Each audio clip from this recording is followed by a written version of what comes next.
The strength and the motivation to start exercising in the first place. I know myself, when I started training 15 years ago, I was terrified to step foot in the gym. I was lucky I had my older brothers to come with me and show me the ropes and teach me as much as they possibly could. But to go there on my own, like, I wouldn't have been able to do it. So there's such a large percent of the population who are not exercising and not training because they have that fear of entering the gym environment, because it can be very daunting. Hey, I'm Alex from Fitness Enhancement. I did my personal training course about 10 years ago. I've always been involved in that whole training culture. My brother is a bodybuilder.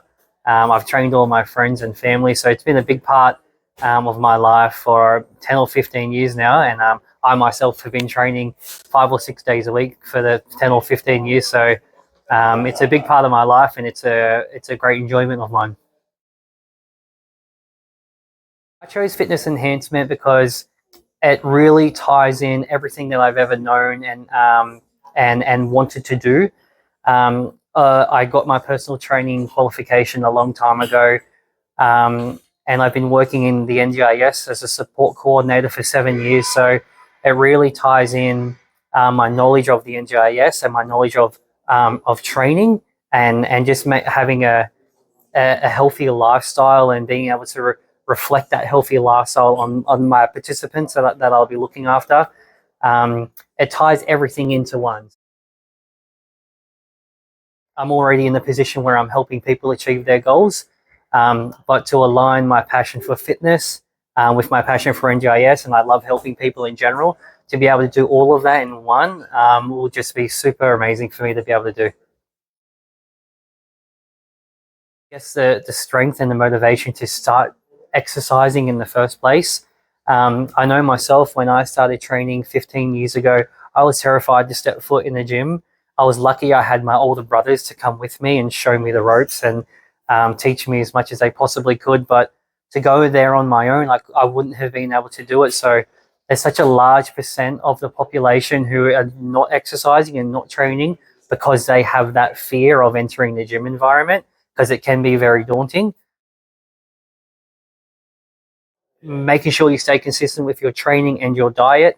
I think it's brilliant if you're working with a trainer 1 day a week or 2 days a week, but being consistent with it on the days where your trainer is not there, as well as being consistent with it over a long period of time.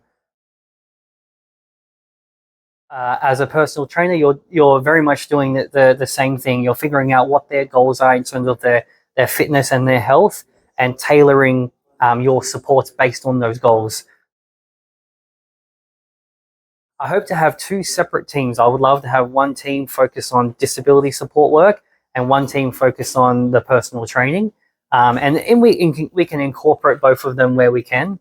But I would love to be helping participants achieve their goals, whether it's improving their mental health, their physical health. But if in 1 year I've got a bunch of people whose lives we're making a positive impact on, and as a team around me helping me to achieve that, then I think that would be a great place for my business to be in 12 months' time. I just like that. I'm very excited to start this new opportunity with Fitness Enhancement. I'm excited to get stuck into some personal training and make some positive changes to my participants' lives.